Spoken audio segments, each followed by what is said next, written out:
nó cái tôi một giỏ mũ nó giòn đá giỏ mũ nó hai lông to tầm nó nhiều mũ nó trông nó ôn rã nữa trông đi chập vào nó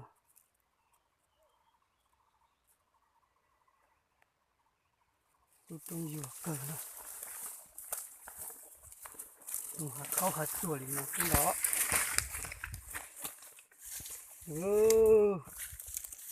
mình trông được ôn rã trông nhiều chập vào đó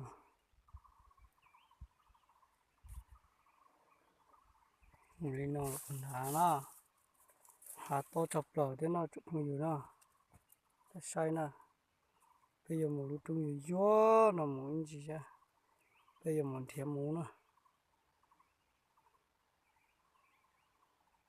bây giờ một cái là nó cũng đã sát gió nó nè đây cực kia nó lúc trông nó mà lúc nhẹ nhẹ nhẹ sữa hả chạy một chập lời nó xa chập lời đi nó gì mà cho nó nên sai nè tu búp bê tu bố bê luôn đó trong đó gì đồng búp bê nó tua luôn khá trong nó đi cực kia lúc trong nó nhẹ nhẹ xíu nó nên sai kiện đỡ tờ nó chậu củ sờ củ nho xíu nè sát tờ là vô bông nó sai lúc trong mà lúc no xíu sát cực kia nó không gì nó nên giờ sao nó sát cực kia lúc hà là to chập rồi chứ nó vô tôi muốn thèm mũ đó cái dòng mũ vô gì đó lúc trong mà nhẹ nó mới khó kế cầu kia tí nành mũ chứ nào nó sát cực ô cá chùa cái thứ nào lúc trong thấy tí nào hạt chơi kia xưa để tí nào mình chỉ muốn đá chùa chọc lờ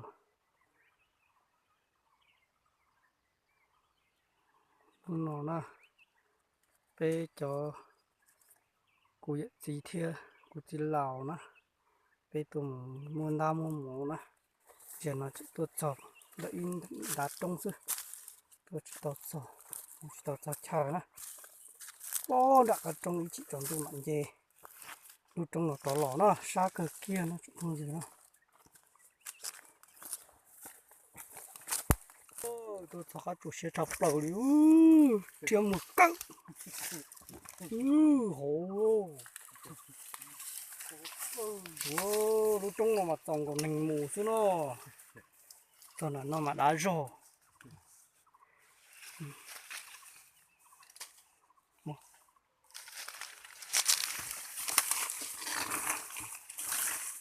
nhưng nó trong tàu mà đá rò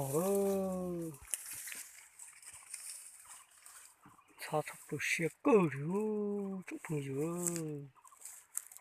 tôi bố bê nó tôi nữa bố bê lúc trong bố bông nó tôi chỉ chế tàu đó anh vậy bố bê tôi theo bỏ ít xuống ta ta mà khéo rồi chế để nát kia chứ thế nên bỏ nó cái gì lo sắp lỡ nữa cái gì lo sắp lỡ nó chụp không dữ nào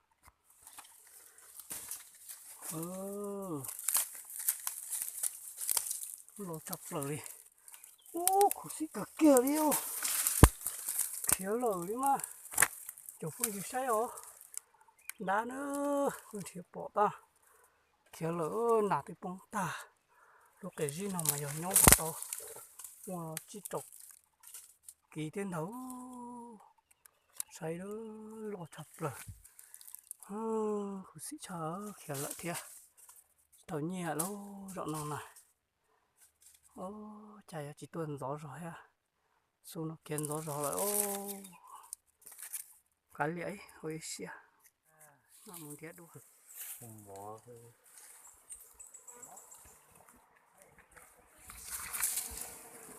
Wow, trông cực kìa. Tôi dò bỏ mù nữa. Trông chụp vào.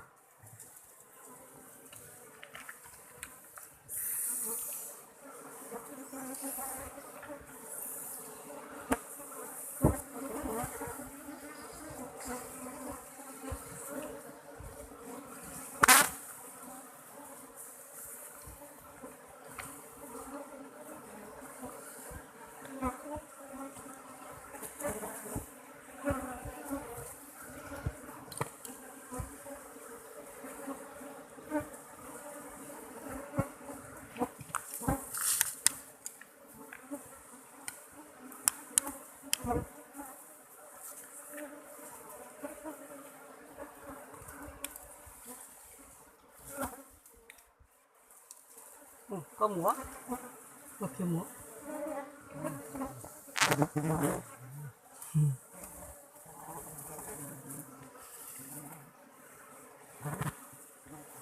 Trông cực kìa.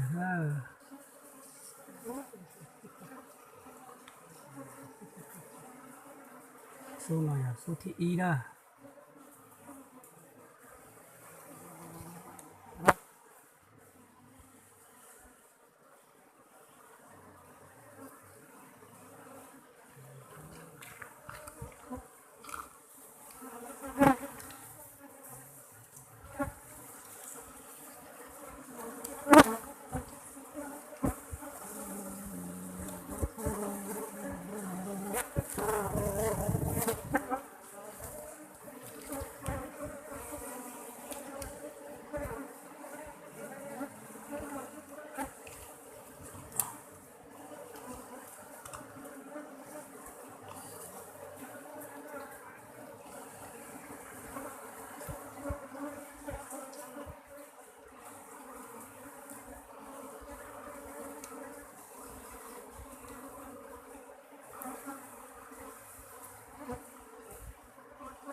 Khai thác mật ong rừng nha, hay là ong rừng thật nha.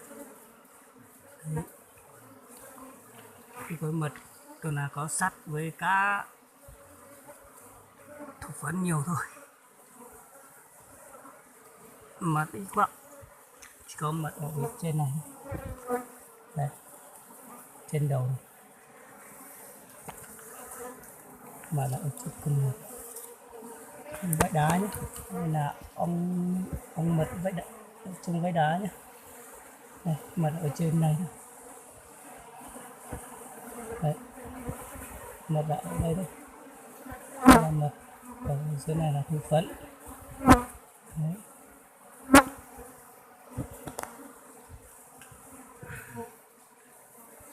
Đông quân đó.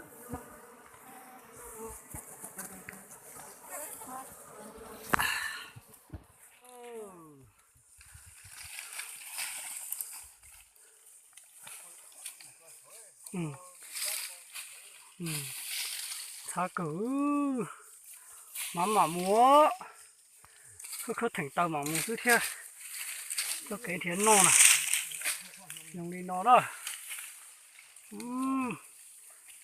Các chủ xe chọc lửa nên chiều cho phát khẩu trong trái cơ. Cho phát khẩu nó.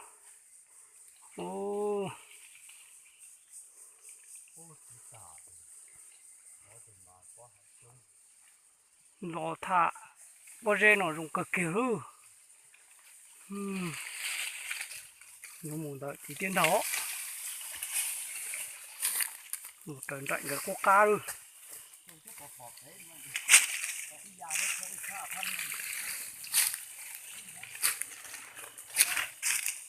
Hô. Lúc xin nó má, tao không lự lì luôn. Đồ làm đồ khóa. Đây là chỉ mà đây hậu. Ô. giò nhẹ cơ kia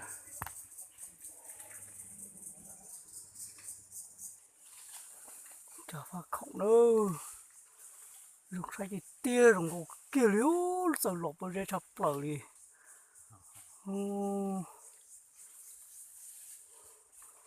sao cứ chả chùa có cá bé lồng mà tôi kể nó nè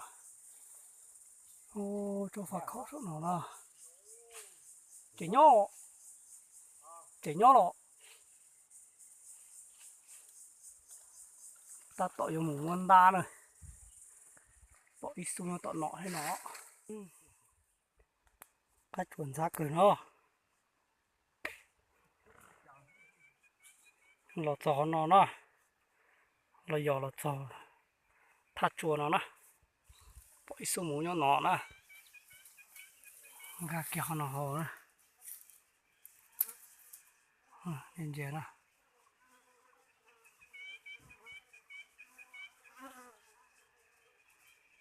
gà nó hồ nè gạo lúc khoang rồi nè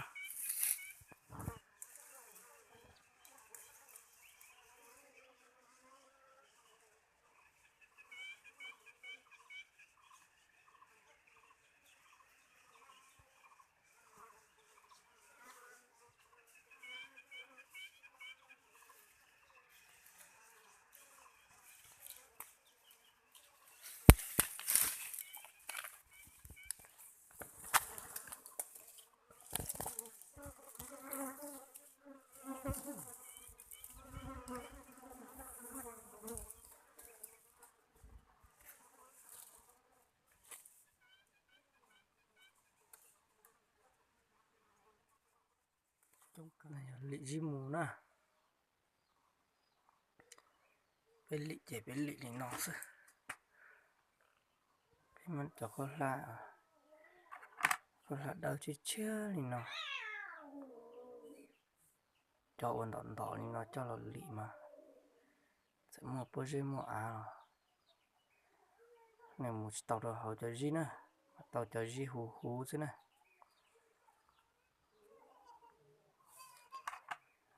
lọc mật ong nhá cho cái vải sạch như thế nhá lọc để chống cái sợi đất sợi đá nhá cho cái phấn với cái sắt nữa không vào được sẽ là cái mật không mình lọc như thế này nhá gì mù nữa nằm ở dưới nô tập họ nó sư tôi xài dị ký độ của 7-8 cân thôi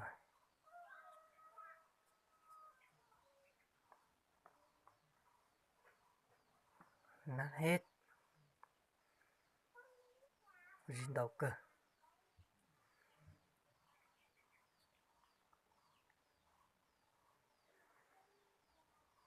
tầm một nó sẽ